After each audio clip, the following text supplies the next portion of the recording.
Okay, so we're going to do this, and then I'm going to also have a little video where I'll explain what you're going to do for your exam that we're going to have coming up. So we're going to talk a little bit about fluid and electrolyte balance and pH balance, acid and base balance in another video. Hopefully we'll go through these pretty quickly. Again, a lot of this has to do with maintaining homeostasis. Okay, so the idea between fluid and electrolyte balance, essentially what you want to know, you want to have enough electrolytes or salts and ions that allow for things to carry an electrical charge. Essentially what keeps your body moving is an electrical charge between neurons. If you don't have the right chemical bond or ions to be able to make this charge occur, then you're not exactly living for very long. That's why, if you ever have someone whose heart stops, they electrically charge it or shock it back to life. So the idea here is that we have enough fluid in our body to balance out our electrolytes, because too many electrolytes is going to be detrimental to us, but at the same point, too few electrolytes and too much fluid is also going to be detrimental as well. So most of our body weight is actually just water, and that's what we call our fluid content. Okay, so most of your body is just considered partly fluid. You have about 45 to 75% of its total of your total weight can be a fluid content. And obviously this is going to vary based off of your gender, your age, weight, and whether or not you have a high fat content or not. If you're more muscular, you're going to have a little bit less fluid because fat is a little bit more soluble in your fluid. Okay, so when it comes to, there's two different types of fluid that we can talk about. We have the extracellular fluid, and essentially what this is this is going to be stuff that you find in your interstitial fluid and plasma. So some examples of that would be your lymph, your cerebrospinal fluid, and also your joint fluids. Now your intracellular fluid, so this is going to be what happens within your cells. So this extracellular fluid, everything technically outside of your cells, I guess is the best way to put it, but it's more on the macro-ish scale versus the micro scale, which is your intracellular fluid, okay?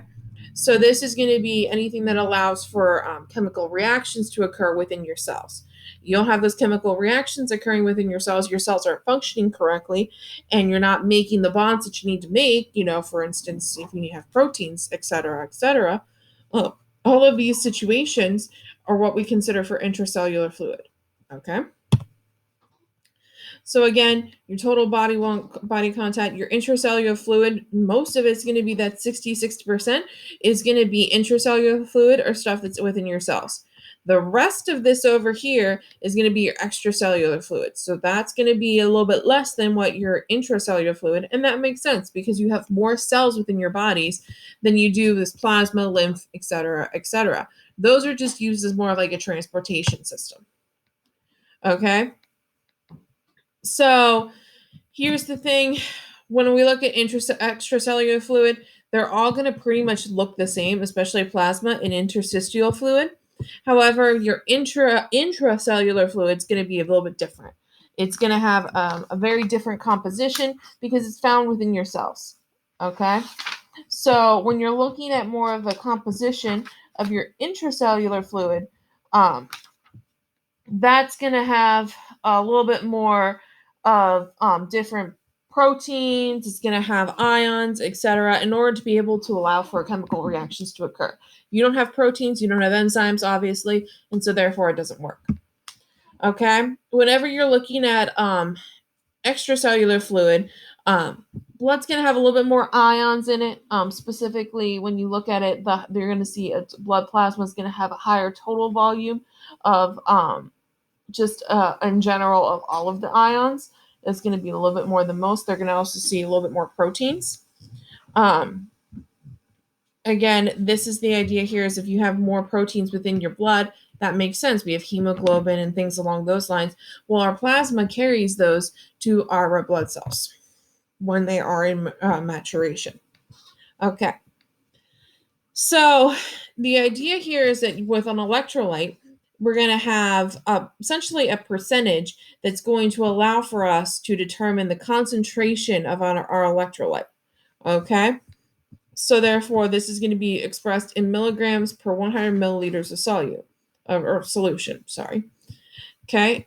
In this situation, when we look at milliequivalency, or milliequivalent, this is going to be the number of ionic charges or electrocovalent bonds within a solution. And the idea here is that your concentration can help you determine this, because if you know what your concentration is, you're going to be able to take that number of moles, essentially, or milligrams we can convert to moles, and determine your ionic charges from there. Okay? So, water is going to enter your body through your digestive tract. You're not just going to make water out of nowhere. For the most part, chemical reactions do make a little bit. For the most part, you're going to drink water in. That's why, it's very important that you hydrate throughout the day. Your body, the water can leave your body through a couple of different ways. So there is a little bit of water vapor that is expired in your lungs. You can also have, when you sweat, that's obviously going to have water in it. Your urine is going to have water ions within it, and your feces. Now, your poop essentially is going to have a little bit more of the water within it because it's going to be a little bit softer, and that's the idea behind it. Okay, so the idea behind fluid balance is that we can only maintain we have to make sure that we're taking in the same amount that we're outputting. So like when you think about when you're exercising, what's the thing that they always say to do? Drink more water, right? Get more of those fluids within your body. Because when you're sweating, you're getting rid of a lot of those fluids. And so therefore, if your output doesn't equal your intake, then your fluid balance is going to change. And that's not a good thing. Okay? So we can also have some mechanisms that can go ahead and make sure that you maintain your fluid balance.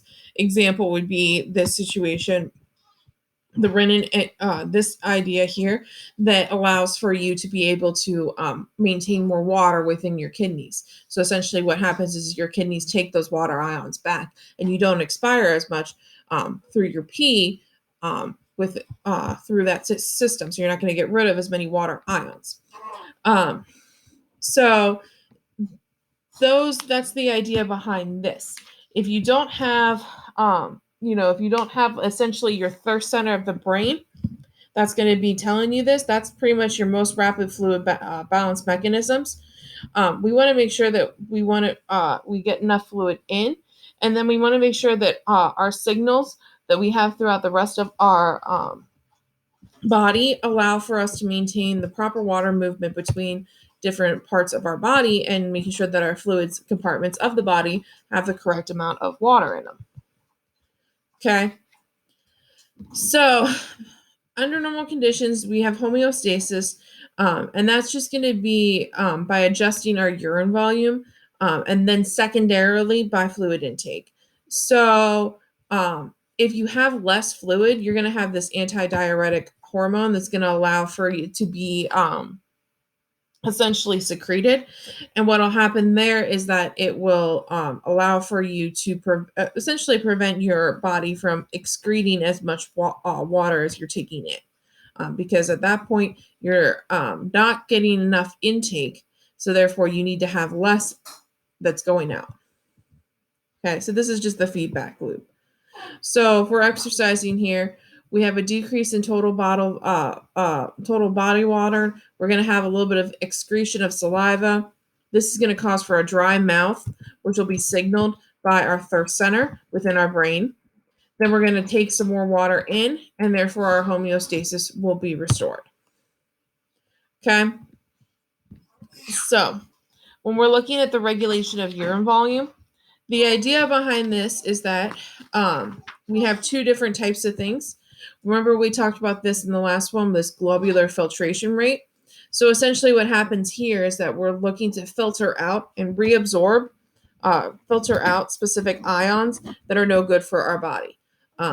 Water should not be one of this, but this should really be maintained for fairly constant. It doesn't really change that much. When we talk about tubular reabsorption, this is where the antidiuretic hormone is going to essentially have an impact on it, and therefore it can fluctuate. So therefore, if we need more water to be reabsorbed, we're going to go ahead and secrete this antidiuretic hormone, which is going to signal for the tubular reabsorption rate to increase, and therefore not as much water ions will be secreted from your body. Okay, so this is just basically the system. I want you to look at this a little bit closer to it. AHN, I think, is supposed to be ADH. Okay, but the idea behind it is the same. Okay. Oh, that's the ADH system. There we go.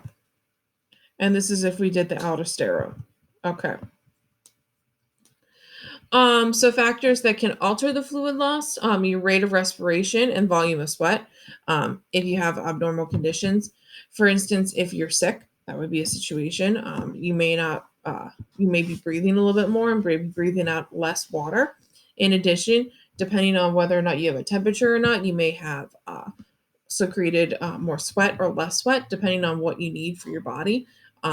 Example of this, and again, too, the idea behind this that can also help you, that can also affect your fluid and electrolyte imbalances. Obviously, if you have any vomiting or diarrhea, those would be a situation where you would have to take a little bit more. They usually say drink water or drink salt, so drink something, right? Get some fluids in you, because you're losing those fluids when you're throwing up.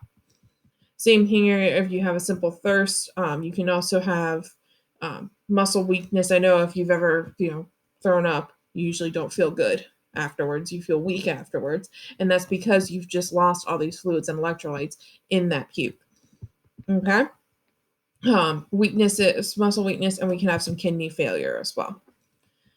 Okay, so what we're looking at here, we're going to go ahead and stop this video, and then we're going to pick up on this in the next video right now.